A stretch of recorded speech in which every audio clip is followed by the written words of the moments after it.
Assalamualaikum warahmatullahi wabarakatuh. Kami dari kelompok 1 ingin menjelaskan apa itu ancaman terhadap ideologi. Di sini yang akan memberikan presentasi sebagai narasumber itu ada Andrea Gavrila, Anissa Wendari, Ayuninda Trani. Saya dengan saya sendiri, Rizky Zia dan Lutfia Maulida Korni. Untuk penjelasan mengenai pengertian apa itu ancaman terhadap ideologi akan dijelaskan oleh teman saya. Silakan. Seperti yang kita tahu, ideologi bangsa Indonesia adalah Pancasila yang diputuskan pada 18 Agustus 1945. Walaupun ideologi atau dasar negara telah ditetapkan, tidak membuat keutuhan bangsa aman, karena disebabkan adanya ancaman masuknya ideologi lain. Ancaman terhadap ideologi merupakan suatu ancaman yang dapat mempengaruhi pemikiran atau pandangan masyarakat terhadap ideologi bangsa Indonesia, yaitu Pancasila. Ancaman ini memiliki kemampuan membahayakan kedaulatan negara, keutuhan wilayah, dan keselamatan segenap bangsa. Ancaman militer, agresi, atau invasi, pelanggaran wilayah, pemberontakan bersenjata, sabotase, spionase, aksi teror bersenjata, dan ancaman keamanan laut dan udara. Pada masa pandemi COVID-19 semakin melemah karena situasi dan kondisi sosial, politik, dan ekonomi yang juga melemah.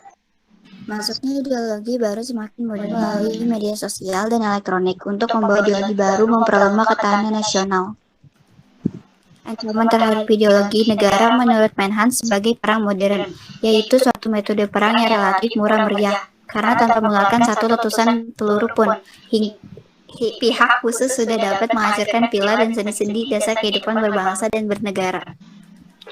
Contoh ancaman terhadap ideologi: 1. Munculnya gerakan Aceh Merdeka. 2. Pemberontakan PKI Madiun tahun 1948 oleh Musso. 3. Percobaan membentuk negara Islam Indonesia oleh Kartosuwiryo tahun 1949. Dampak ancaman terhadap ideologi: 1. Perilaku masyarakat tidak sesuai dengan nilai-nilai Pancasila. 2. Memunculkan berbagai gerakan separatis. 3. Rusaknya etika dan moral bangsa karena sikap serta perilaku yang tidak sesuai dengan nilai-nilai Pancasila. Pencegahan ancaman terhadap ideologi. Pertama, memahami lebih dalam tentang arti pentingnya Pancasila sebagai ideologi negara. Kedua, menerapkan nilai-nilai Pancasila dalam berbagai aspek kehidupan. Ketiga, menumpas berbagai gerakan separatis dengan tegas. Keempat, sosialisasi wawasan berbangsa dan implementasi nilai-nilai Pancasila dalam rangka melestarikan dan menanamkan kesetiaan terhadap ideologi bangsa. Pencegahan terhadap ideologi. Pertama, mengembangkan demokrasi politik. Kedua, memperkuat kepercayaan rakyat dengan cara menggegakkan pemerintahan yang bersih dan berwibawa. Ketiga, menegakkan supremasi hukum. Keempat, mengadakan reformasi lembaga-lembaga politik agar menjalankan fungsi dan perannya secara benar. Kelima, memperkuat posisi Indonesia di kancah politik internasional. Pencegahan ancaman terhadap ideologi menurut Menhan yaitu diperlukan adanya suatu konsep penanaman wawasan kebangsaan yang kuat dan final kepada seluruh rakyat Indonesia agar tidak mudah dipengaruhi dan terprovokasi oleh pemikiran-pemikiran bersifat materialis yang hendak menghancurkan ideologi bangsa yaitu Pancasila. Oke guys, segitu materi yang kita berikan. Sekarang kita akan memasuki sesi tanya jawab. Bagi kalian yang ingin bertanya, silakan bertanya. Oke, saya di sini akan bertanya, bagaimana kondisi soal ketahanan ideologi Indonesia di saat pandemi COVID saat ini? Bagus sekali pertanyaannya ya, terima kasih.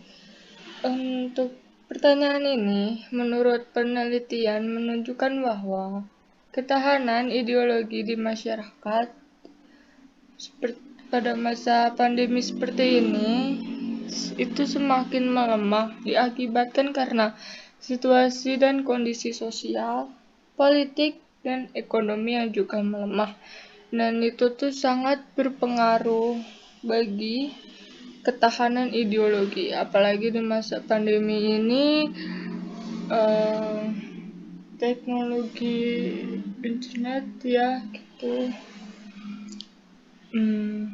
itu bisa mempengaruhi pemikiran dari masyarakat itu sendiri dan bisa mengubah pandangan terhadap ideologi itu. Seperti itu. Apakah ada lagi?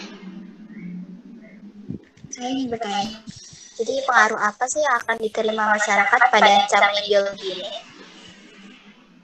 Oke, pertanyaan yang bagus, terima kasih.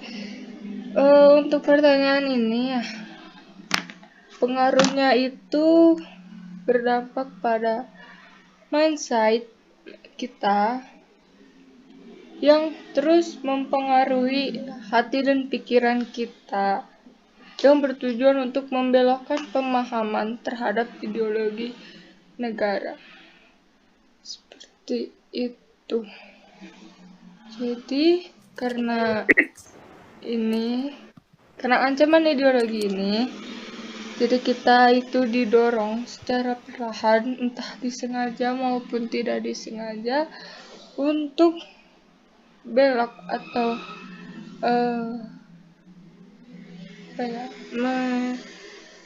menyampingkan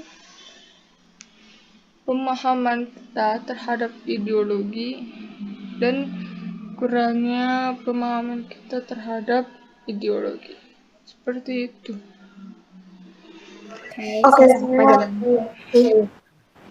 apa yang bisa menjadi ancaman ideologi dalam bidang politik? Baik, terima kasih yang sudah menanya. Dari dalam negeri, tindakan makar atau kudeta yang berupa pengarahan massa untuk menumbangkan suatu pemerintahan juga menjadi ancaman yang nyata. Mungkin cukup segitu pertanyaannya dan penjelasan dari materi kita kali ini. Terima kasih sudah merhatikan, menonton podcast kita hari ini. Saya mengucapkan terima kasih dan maaf bila ada salah kata.